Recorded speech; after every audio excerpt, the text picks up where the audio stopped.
hablar también de lo que está pasando en nuestro país y lo que está pasando en materia internacional. Ginny Simon nos acompaña en esta oportunidad, cientista política acá en la Universidad de Concepción. Siempre un gusto que nos acompañes acá. Un gusto igual, Connie, siempre me gusta conversar de la política un poquito más relajada, sí, cierto. Sí. Temas serios, pero no estamos serios. No, pero que de verdad en la política siempre hablamos del juego político, ¿cierto? Sí. Y utilizamos mucho, no sé, metáforas, etcétera, que vienen desde los juegos, el juego estratégico, etcétera. Sí. Eso, para poder entenderlo de una manera más fácil y más entretenida, también tenemos que estar atentos respecto a todo lo que está pasando y en torno también fresquito el TPP-11, respecto a lo que ocurre en el Senado, lo que ocurre también con la actual administración, porque recordemos titulares ahí que el presidente Gabriel Boric indicó que él no iba a interferir en este proceso pese a no estar de acuerdo. Sí, bueno, y en su programa, cierto, planteó que no iba a firmar un tratado sin participación ciudadana. Hay la idea que no solamente tiene que estar en el Senado y en la Cámara, sino la ciudadanía tiene que tener la capacidad y la posibilidad de opinar, etcétera, porque nos afecta directamente anualmente, ¿cierto? Claro. Pero ya estaba iniciado el proceso, ¿cierto? Ya pasó por la Cámara durante el gobierno de Piñera, ha sido un proceso bastante largo y ahora le tocó el Senado y tengo la sensación que no quiso gastar su capital político en una pelea que quizás más chica y quizás no iba a rendir tantos frutos de cierta manera, a pesar que hay mucha gente dentro de su coalición que no está a favor. Sí. Después de 4 años precisamente en el Senado se aprueba finalmente este tratado, lo que significa, no vamos a entrar aquí en el detalle del tratado en sí, lo que significa para la política, esta lucha como hablamos y este juego político, porque claro, muchos se están diciendo como, no dándose vuelta a la chaqueta como se dice en buen chileno, pero están como diciendo qué pasó acá, por qué no se interfirió. Están criticando también mucho ese actuar, pero como tú señalas, quizás era una pelea más pequeña, no era algo que, sabiendo que no cumple con la mayoría en ambas cámaras esta administración. Claro, y yo siempre recuerdo José Antonio Villagallo que decía, en la medida de lo posible, ¿cierto? Y eso tiene que ver con la política, porque uno siempre está como jugando con distintos temas y también yo creo que quieren también encantar un poquito más al sector privado por el tema de la inflación, etcétera. Es que igual Chile está en el momento, bueno, el mundo está en el momento complicado en términos de la economía.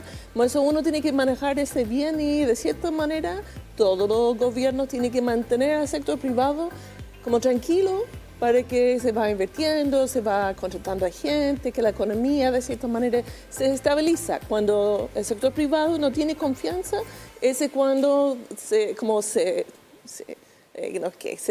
no está llena la palabra, que le cuesta como mover de cierta manera y eso tiene un costo político mucho más importante. No fluye mucho y ese es el tema. Bueno, y respecto también, no recuerdo en este momento quién dijo estos dichos de que tenemos el sartén por el mango. Creo que era de RN. Lo voy a buscar para no entrar ahí. Osandón, fue Juan José Osandón. Puede ser, sí. Que claro, cuando indica y con el apruebo del rechazo y pasamos inmediatamente también a todo lo que viene con este proceso constituyente que, a ver, ya llevamos más de un mes. Los famosos bordes y todo lo que está en esta temática que claro, tiene mucho que ver también con la administración actual, tiene mucho que ver con lo que está pasando en ambas cámaras, tiene mucho que ver en llegar a consenso. ¿Qué consenso vamos a llegar? Esa es la pregunta. Sí, se va interviniendo, pero yo tengo la sensación que el gobierno va a ir más por la reforma tributaria y quizás empezar con la reforma del sistema de pensiones y claramente buscando establecer un enfoque diferente en seguridad pública, porque son temas que son importantes para la ciudadanía, quiere mostrar que pueden hacer una diferencia. Claro. Y si pensamos en todos los conflictos en relación a los carabineros, etcétera, ese es muy importante. Ahora es cierto, el presidente está en el norte, va a ir abordando también el tema de seguridad pública allá en Antofagasta y ese es fundamental por cualquier gobierno, el tema de la seguridad, que hay una tranquilidad que permite gobernar, va a favorecer. Y eso me parece que Boric va a enfocar a eso y va a dejar como la pelea es un poquito, no chica de cierta manera, porque son importantes para muchas personas, pero quizás no van a tener un impacto como tan importante en lo que pasa en la política dentro de el próximo año. Y claro, y esto como es un juego de ajedrez, por así decirlo. Sí, Uno tiene que sacrificar piezas. Sí. Y en ese sentido uno podría decir el TPP-11, claro, habría que ceder en eso, pero vamos a quizá poner presión en otra y vamos a resguardar aquí otras piezas. Sí, si pensamos en Mario Brothers, ¿cierto? Saltando de nivel a nivel, ¿cierto? Sí. Uno tiene que ir ganando poco a poco para Las ir a moneditas. lograr avanzando de cierta manera, sí, sí.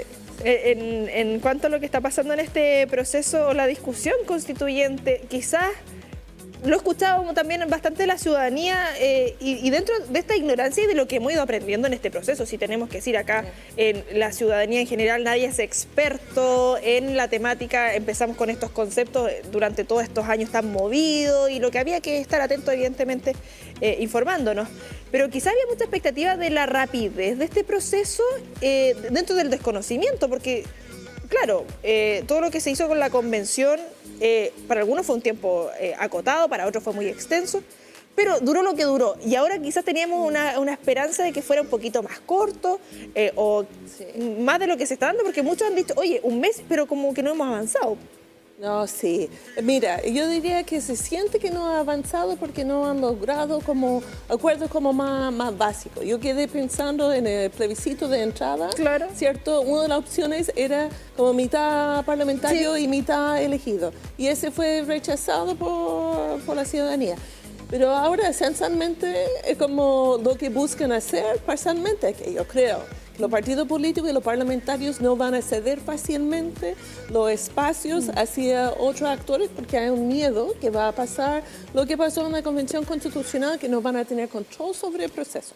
Eso vamos a ver cómo, yo creo que va a demorar para que llegue, y la derecha se siente como empoderada por el resultado y van a tratar de sacar el jugo máximo que pueden justamente, porque parte de la política, un poquito, bueno, pensando en Mario Brothers también, ¿cierto? Uno va comiendo la moneda, Sí, pues, monedita. yo no jugaba como eso, pero se va comiendo la moneda como eso de cierta manera, porque uno quiere fortalecerse para ir como peleando cosas que son importantes y que es importante para un gran parte de la derecha es mantener la subsidiariedad del Estado, ¿cierto? Y que es importante por el otro lado es la idea de un Estado social de derecho, como eso. Van a ir como, no está resuelto para nada el tema. Claro, por eso era estos dichos de tenemos el sartén por el mango. Lamentablemente también la ciudadanía está, siento yo de una percepción muy personal, no sé si tú la compartes, Ginny, agotada también de este proceso, porque la convención, claro, hubo una gran mayoría que en este plebiscito de entrada que aprobaba el cambio de constitución y que en todo este proceso se ha ido agotando. Entonces la ciudadanía tampoco está tan activa como estábamos al inicio de todo este proceso constituyente y claro, se está dejando un poquito de lado que los políticos se hagan cargo de esto. Sí, es que es interesante que el Consejo Nacional de Televisión emitió un informe, vi en Twitter, que al final los canales de televisión no incluyeron mucho ni a expertos ni a la sociedad civil en las discusiones. Sí.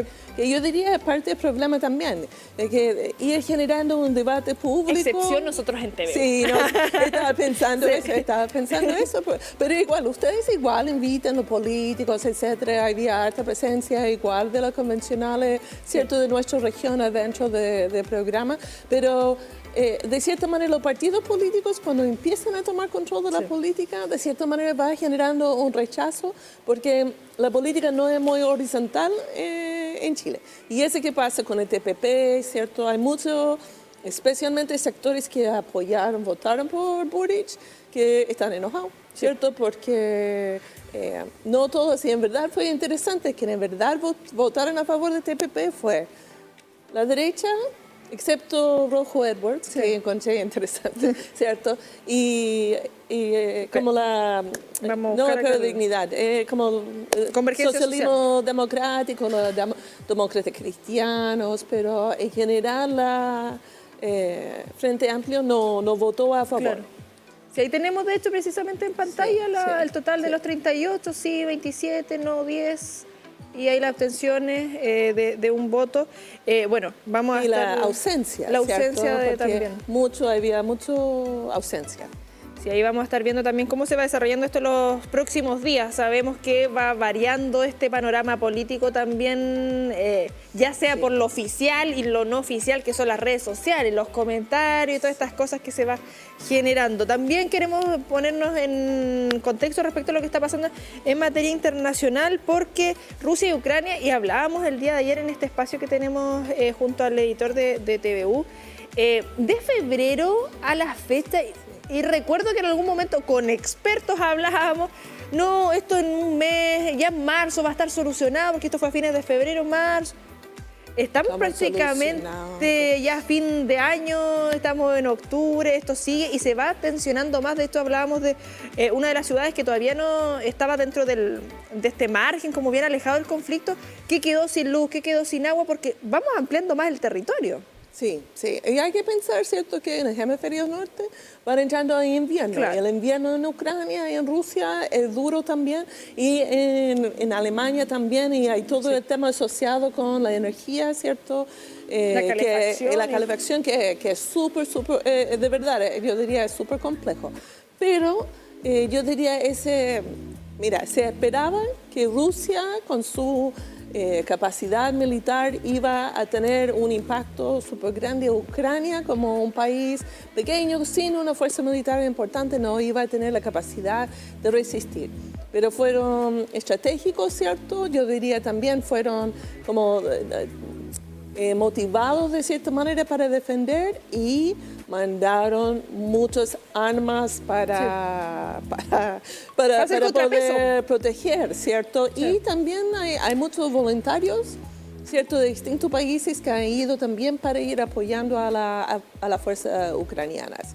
De verdad, cuando uno mira la cantidad de dinero que está pasando y la cantidad de armas, no solamente armas, van pasando distintos elementos, pero el apoyo que viene desde Estados Unidos especialmente es impresionante. Ese hace que va a ser difícil, porque no creo que Rusia cede fácilmente. Rusia recibe apoyo, o no sé si recibe apoyo o compra desde Irán, desde Corea del Norte, y se va como generando esa polarización entre como democracia capitalista. Claro. Y los otros países. Ya que tú mencionabas, disculpa, lo de Estados Unidos, bueno, Joe Biden dijo precisamente el día de ayer que no ve una razón para sentarse con Vladimir Putin en la cumbre del Grupo de los 20 que se va a realizar ahora en noviembre en Indonesia, generando, por eso insisto cuando hablamos de estas cosas de lo formal y de lo no formal, porque hay cosas que van dentro de lo que queda la prueba, de la entrega de armamento y todo lo que significa eso, pero también respecto a estos vistos, porque genera más roce respecto a lo que estamos viviendo.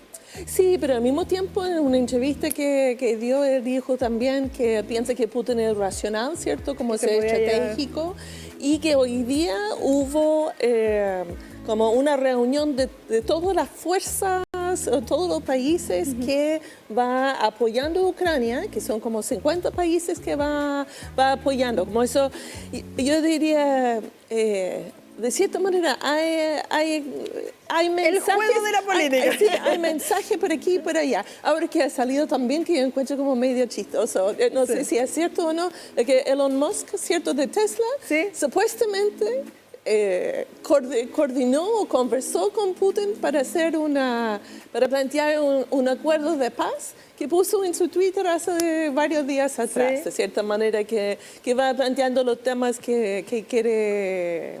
Acá precisamente Elon Musk niega la información de que habló con Putin sobre Ucrania, ahí respecto a lo que se está diciendo del uso de armas. Pero esencialmente él postuló como acuerdo lo que quiere Putin, ¿cierto?, en relación a, porque hay que pensar, ¿cierto?, hicieron un plebiscito en 4 regiones, me parece, donde para liberar, y esa forma parte de la justificación también de Putin, para liberar a esas regiones que están oprimidas por Ucrania. Eso de verdad, para mí como estadounidense, sabemos que los estadounidenses durante mucho tiempo, podemos pensar en Chile, ¿cierto?, que van liberando ciertos países de comunismo, etcétera, o liberando, ¿cierto?, en Medio Oriente. Eso, de cierta manera, Putin como juega con ese lenguaje también Porque dentro de la política internacional hay idea de la autodeterminación de las naciones, que hay naciones que están controladas por otros, también va generando tensión. Y el peso que tienen también estos países, porque hablamos de Rusia, lo ocurrió el lunes, si no me equivoco, que anexa algunos territorios de Ucrania. Yo creo que no logramos dimensionar ese tipo de situaciones. Y acá cuando ya empieza a llegar a la sociedad civil, porque hemos visto estos atentados que afectan a la comunidad que no está metida en este conflicto, que personas comunes y corrientes que lamentablemente se ven afectadas pierden la vida. Y lo vemos tan lejano también en ese sentido de que están en guerra. Sí. Dentro de lo que estamos viendo nosotros, que podemos, claro, TPP-11, proceso constituyente, mucha densidad, mucha complejidad, pero ya están en guerra, estamos en pleno siglo XXI y se está viviendo una guerra. Sí, y en verdad son los dos temas o dos perspectivas dentro de la política internacional.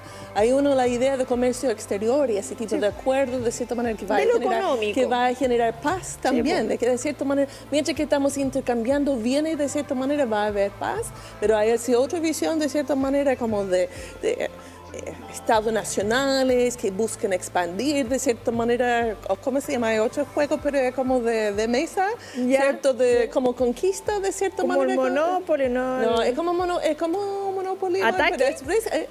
No es ataque tampoco, pero es como de un mapa y uno se va como...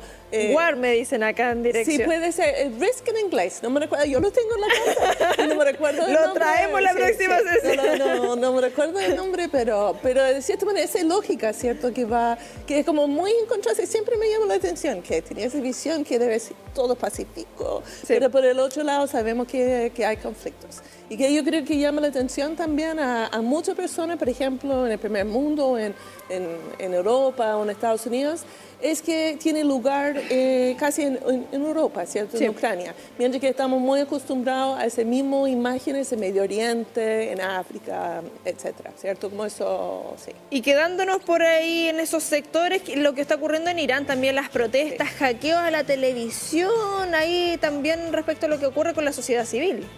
Sí, no, bueno, el tema de Irán, como allá está Estados Unidos de nuevo. Sí. No, es que de verdad, porque, bueno, uno cierto es tragicómico, se termina tragicómico porque terminamos siempre con Estados Unidos.